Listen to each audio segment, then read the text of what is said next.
Good afternoon, welcome to TV one news bulletin. Nominated పదవుల భర్తీపై CM Kiran కు అధిష్టానం అనుమతి దొరికినట్లు సమాచారం. మొదటి విడతలో మహిళా కమిషన్, ఎస్సీ/ఎస్టీ కమిషన్ వంటి సంస్థలపై దృష్టి సారించనున్నట్లు తెలిసింది. ఇటు పార్టీ పటిష్టతకు అధినేత్రి సోనియాతో పాటు రాహుల్ను కూడా రాష్ట్రంలో పర్యటించాలని ముఖ్యమంత్రిని కోరినట్లు కాంగ్రెస్ వర్గాల సమాచారం.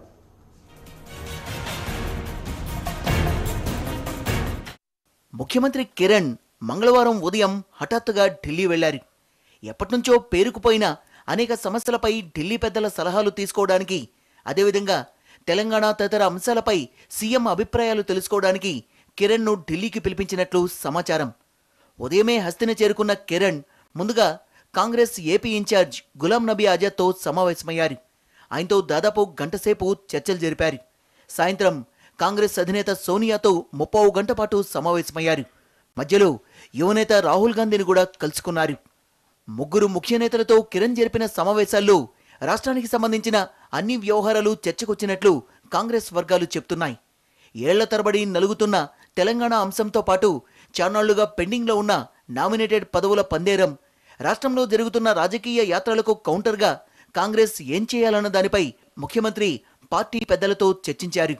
నామినేటెడ్ పదవులు భర్తీ చేయకపోవడం వల్ల నేతల్లో అసంతృప్తి తీవ్రమవుతోందని, త్వరగా భర్తీ చేయడం అవసరమని సీఎం వారికి వివరించారు. అదే సమయంలో టీడీపీ, వైఎస్ఆర్సీ యాత్రలకు కౌంటర్ ఇవ్వకపోతే పార్టీకి నష్టమనే అభిప్రాయం కూడా వ్యక్తమైంది. ఆజాద్తో భేటీ తర్వాత యువనేత రాహుల్ను సీఎం కలుసుకున్నారు.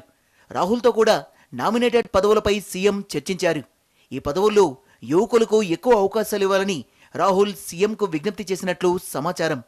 రాష్ట్ర కేబినెట్లో కోవర్టు మంత్రులున్నారంటూ యూత్ కాంగ్రెస్ నేత సుధాకర్ బాబు కొంతకాలం క్రితం ఢిల్లీలో రాహుల్ గాంధీకి ఇచ్చిన ఫిర్యాదుపై కిరణ్ వివరణ ఇచ్చినట్లు సమాచారం. కేంద్రంలోనూ రాష్ట్రంలోనూ మంత్రివర్గ విస్తరణ గురించి కూడా సోనియాతో చర్చించినట్లు తెలుస్తోంది. కేంద్రంలో ఎవరికి అవకాశం ఇవ్వాలని దానిపై సీఎం అభిప్రాయం తెలుసుకున్నట్లు చెప్తున్నారు. అదే సమయంలో రాష్ట్ర కేబినెట్లో కొన్ని మార్పులు చేర్పులు చేసే విషయంపై కూడా చర్చ జరిగింది. సీఎంకు పక్కలో బల్లెంలా మారిన డిఎల్ను తొలగించకపోవచ్చంటున్నారు. రాష్ట్రంలో విద్యుత్ సంక్షోభానికి కారణాలు, సమస్యను పరిష్కరించే విధానంపై సోనియా సలహాలు తీసుకున్నారని చెప్తున్నారు. ఇటు నామినేటెడ్ పోస్టుల భర్తీపై ముఖ్యమంత్రికి అధిష్టానం పెద్దల నుంచి గ్రీన్ సిగ్నల్ లభించినట్టు తెలుస్తోంది. ముందుగా మహిళా కమిషన్, ఎస్సీ/ఎస్టీ కమిషన్, ఈ సంస్థల అధ్యక్ష పదవుల్ని మొదటి విడతలో భర్తీ చేస్తారని సమాచారం. నామినేటెడ్ పోస్టుల భర్తీతో పాటు రాష్ట్రంలో పార్టీ పటిష్టతపై కూడా ముఖ్యమంత్రి సోనియా రాహుల్లకు వివరించారని తెలుస్తోంది. రాష్ట్రంలో జరిగే పార్టీ ప్రధాన కార్యక్రమాల్లో పాల్గొనాలని, అప్పుడే క్యాడర్లో కొత్త ఉత్సాహం వస్తుందని ముఖ్యమంత్రి సోనియా రాహుల్లను ఆహ్వానించినట్టు తెలుస్తోంది. ఇటు రాష్ట్రపతి ప్రణబ్కు కూడా ముఖ్యమంత్రి ఆహ్వానం పలికినట్టు తెలుస్తోంది. డిసెంబర్ మాసంలో రాష్ట్రంలో జరగనున్న ప్రపంచ తెలుగు మహాసభల్లో పాల్గొనాల్సిందిగా ముఖ్యమంత్రి ప్రణబ్ను కోరినట్టు సమాచారం. ముఖ్యమంత్రిని మార్చే విషయాన్ని అధిష్టానం ఆలోచిస్తోందంటూ ఆయన వ్యతిరేకులు ప్రచారం సాగిస్తున్నారు. అందుకే ఇంత హడావుడిగా కిరణ్ను ఢిల్లీకి పిలిపించారని చెప్తున్నారు. సీఎం ఢిల్లీ పెద్దల అపాయింట్మెంట్ కోరి చాలా కాలమైందని, అయితే ఇప్పటికి వారికి తీరిక దొరికి రమ్మని కబురు చేశారంటూ సీఎం శిబిరంలోని నేతలు వివరణ ఇస్తున్నారు.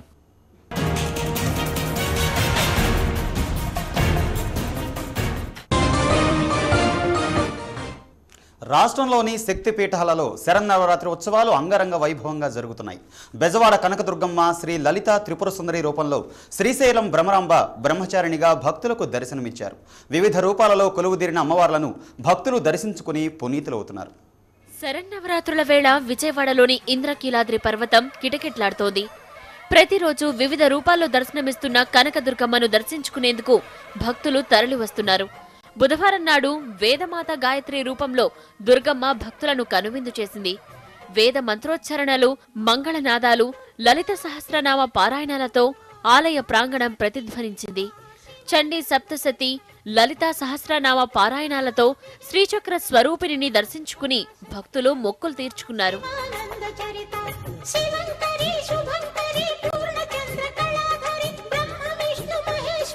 శరన్నవరాత్రుల 3వ రోజైన గురువారం బెజవాడ కనకదుర్గమ్మ శ్రీ అన్నపూర్ణదేవిగా దర్శనమివ్వనున్నారు. నిత్యాన్నదానేశ్వరి అయిన అన్నపూర్ణదేవి జీవకోటికి ప్రాణాధారమైన ఆహారాన్ని అందిస్తుంది. ఆదిభిక్షువైన పరమేశ్వరునికే భిక్ష పెట్టిన అన్నపూర్ణదేవిని దర్శించుకుంటే సకల దారిద్ర్యాలు తీరుతాయని విశ్వాసం. ఈ రోజున శ్రీ దుర్గామల్లేశ్వర స్వామివారి దేవస్థానంలో అమ్మవారు అన్నపూర్ణాదేవిగా మనకు దర్శనం ఇవ్వడం జరుగుతుంది. ఈ అన్నపూర్ణాదేవి ఈ యొక్క విశేషం మనకి ఈ ప్రతి కాశీ అన్నపూర్ణాదేవి, ఈ అన్నపూర్ణాదేవి మనకి ప్రతి జీవికి కూడా ముఖ్యమైనది. ఈ ఆహారాలు మనకిచ్చి మన ప్రాణకోటిని కాపాడటానికి మూల కారణమైన ఈ యొక్క అన్నపూర్ణాదేవి. అష్టాదశ శక్తిపీఠాల్లో ఆరోదైన శ్రీశైలంలో బుధవారం నాడు బ్రహ్మరాంబాదేవి బ్రహ్మచారిణిగా దర్శనమిచ్చింది. ప్రాణనాథుడు మల్లేశ్వరునితో కలిసి రాత్రి మయూర వాహనంపై భక్తులకు దర్శనమిచ్చారు అమ్మవారు.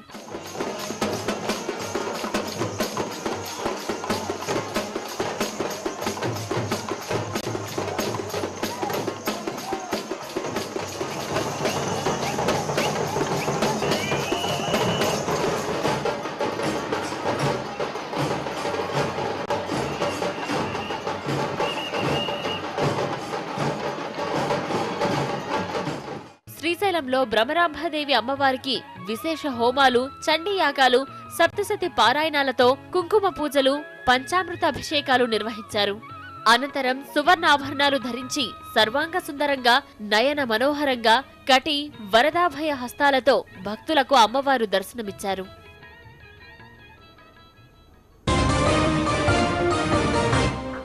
ఎప్పుడూ భక్తులతో రద్దీగా ఉండే తిరుమలగిరులు 3 రోజులుగా భక్తులు లేక వెలవెలబోతున్నాయి.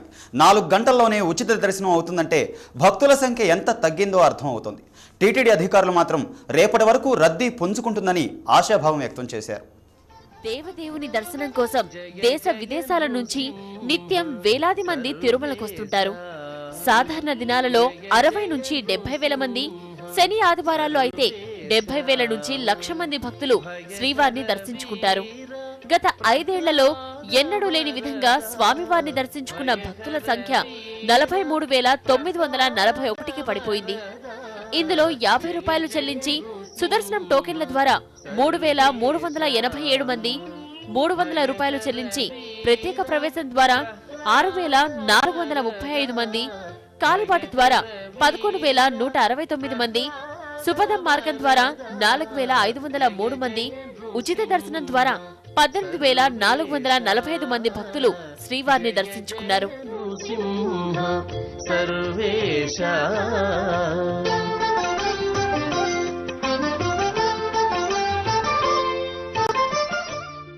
వర్కింగ్ డేస్ లో రద్దీ తగ్గిందంటే కారణముంది. కానీ ఓ పక్క దసరా సెలవులు, మరో పక్క స్వామివారి నవరాత్రి బ్రహ్మోత్సవాలు జరుగుతున్నా రద్దీ తగ్గడం ఆశ్చర్యం కలుగుతోంది. బ్రహ్మోత్సవాలకు టీటీడీ అన్ని ఏర్పాట్లు పూర్తి చేయడమే కాకుండా ఉత్సవ సమయంలో రద్దీ ఎక్కువగా ఉంటుందని భావించిన అధికారులు అన్ని వీఐపీ దర్శనాలను రద్దు చేశారు. భక్తులకు కావాల్సిన తాగునీరు, లడ్డు, గదులు సిద్ధం చేశారు. ఇన్ని చేసినా భక్తులు రాకపోవడంతో తిరుమాడ వీధులు బోసిగా కనిపిస్తున్నాయి. భక్తుల రద్దీ క్రమంగా పెరుగుతోందని, మరో 2 రోజుల్లో రద్దీ అనుకున్న స్థాయికి చేరుకుంటుందని టీటీడీ బోర్డు అధికారులు చెబుతున్నా ప్రతి ఇంటి నుంచి ఒక భక్తుడు బ్రహ్మోత్సవాలకు రావాలని పిలుపివ్వడం వింతగా ఉంది.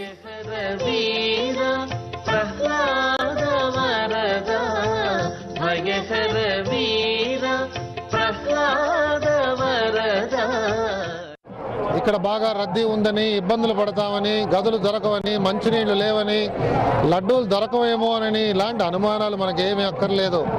మీ అందరి గురించి మేము అహర్నిశలు కృషి చేస్తున్నాం. భక్తులందరూ తప్పక విచ్చేసి బ్రహ్మోత్సవాల్ని మనం తిలకించాలి. ఒక వాహనం అయినా, ఒక కుటుంబంలో ఒక వ్యక్తి అయినా చూడగలిగితే మీ కుటుంబం తరిస్తుంది, మీ భవిష్యత్ అంతా కూడా ఎంతో అద్భుతంగా ఉంటుందని చెప్పి పెద్దలు చెప్తున్నారు. వారి మాటలనే నా మాటలతో మీ అందరికీ చెప్తున్నాను. స్వాగతం, హార్దిక స్వాగతం. నవరాత్రి ఉత్సవాలు కదా అంటూ భయపడుతూ తిరుమలకు వచ్చిన భక్తులు మాత్రం 4 గంటల్లో ఉచిత దర్శనం, గంటన్నరలో దివ్య దర్శనం, ప్రత్యేక ప్రవేశ దర్శనం కావడంతో ఆనందంగా ఉందంటున్నారు.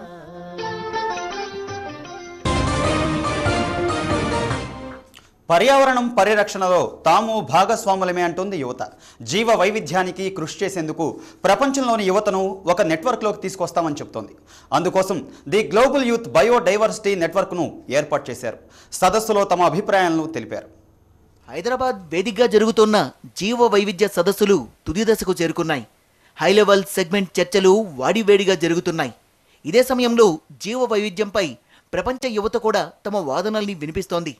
పర్యావరణ పరిరక్షణలో యువత, మహిళల పాత్ర అత్యంత ముఖ్యమైందని COP11 సదస్సులకు హాజరైన యువత అభిప్రాయపడుతోంది.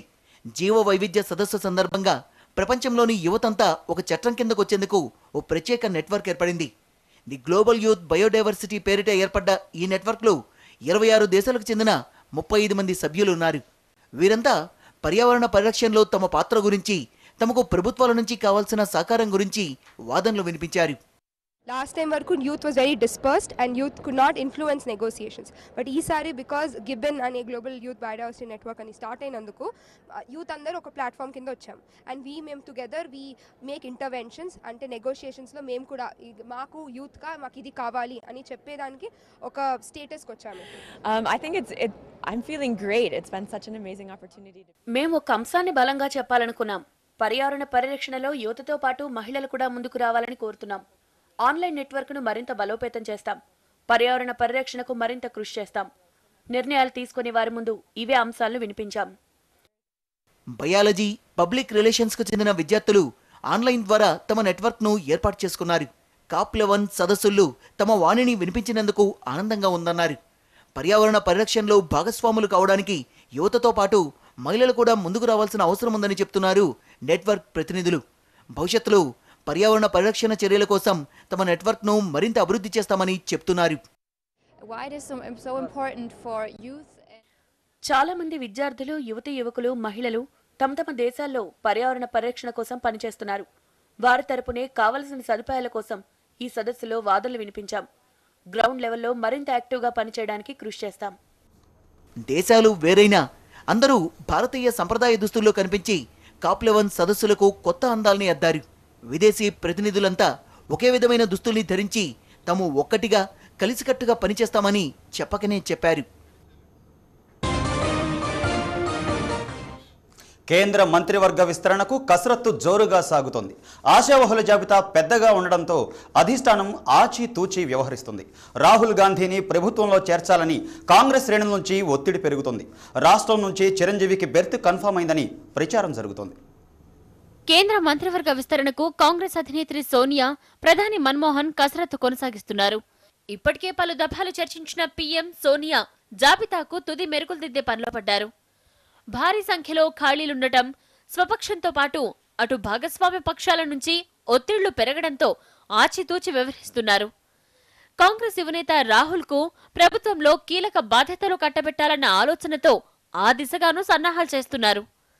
రైల్వే, మానవ వనరులు, విద్యుత్ సహా అనేక కీలక శాఖలు ఖాళీగా ఉన్నాయి.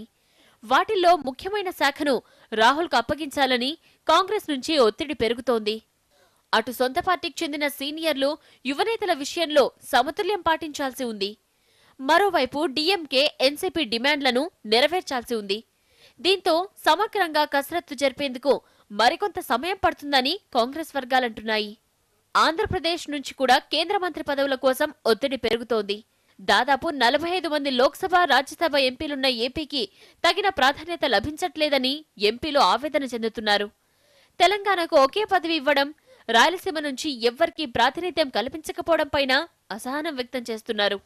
మాదిగ సామాజిక వర్గానికి గత 8 ఏళ్లుగా అసలు అవకాశమే ఇవ్వకపోవడం పైన ఎంపీల్లో ఆవేదన కనిపిస్తోంది. కాంగ్రెస్ కు వెన్నుదన్నుగా ఉన్న దళిత వర్గం జగన్ వైపు వెళ్తుండడం వల్ల ఆ వర్గాన్ని కాపాడుకునేందుకు క్రిస్టియన్స్ కు ఛాన్స్ ఇవ్వాలని కొందరు కోరుతున్నారు. రాష్ట్రం నుంచి ఇటీవలే కాంగ్రెస్ లో విలీనమైన చిరంజీవికి తోడు సీనియారిటీ పరంగా కేఎస్ రావు, అనంత వెంకట్రామిరెడ్డి, కోట్ల సూర్యప్రకాష్ రెడ్డి, హర్షకుమార్, జేడి శీలం, టి సుబ్బరామిరెడ్డి సీమాంధ్ర నుంచి రేస్లో ఉన్నారు. తెలంగాణ నుంచి మాదిక సామాజిక వర్గానికి చెందిన నంది ఎల్లయ్య, సర్వే సత్యనారాయణ, మంద జగన్నాథంతో పాటు అటు మధుయాష్కి, అంజన్ కుమార్ యాదవ్ రేస్లో ఉన్నారు. అటు లింగాయత్ ఎంపీ సురేష్ షెట్కర్, దక్షిణాది రాష్ట్రాల నుంచి ఉన్న ఏకైక బంజారా ఎంపీ బలరాం నాయక్ తమకు అవకాశం ఇవ్వాలని కోరుతున్నారు. తమ సామాజిక వర్గాలు కాంగ్రెస్ తో కలిసి వస్తాయని అధిష్టానాన్ని కన్విన్స్ చేసే యత్నాల్లో ఉన్నారు. సుదీర్ఘకాలం ఎంపీలుగా ఉంటూ ప్రత్యక్ష ఎన్నికల్లో గెలుస్తున్న సీనియర్లను కాదని పార్టీలోకి కొత్తగా వచ్చేవారికి పెద్దపీట వేయడం తగదన్న వాదన కూడా వినిపిస్తోంది. అయితే కాంగ్రెస్ అన్నిటినీ బేరీజు వేస్తోంది. ఏపీ నుంచి కేంద్ర మంత్రి పదవులకు పోటీ భారీగా ఉంది. దీంతో విమర్శలకు తావు లేకుండా పదవుల పంపిణీ చేసేందుకు తీవ్ర కసరత్తు జరుగుతోంది. అయితే ఈసారైనా రాష్ట్రానికి న్యాయం జరుగుతుందో లేదో ఈ నెలాఖరున తేలిపోనుంది. రాష్ట్రపతి ప్రణబ్ ముఖర్జీ ఈ నెల 19 వరకు మాత్రమే ఢిల్లీలో అందుబాటులో ఉంటారు. ఆ తరువాత దుర్గాపూజ కోసం సొంత రాష్ట్రం పశ్చిమ బెంగాల్కు వెళ్లనున్నారు. దీంతో దసరా తరువాతే కేంద్ర మంత్రివర్గంలో భారీ ప్రక్షాళనకు నడుం బిగించాలని కాంగ్రెస్ భావిస్తోంది.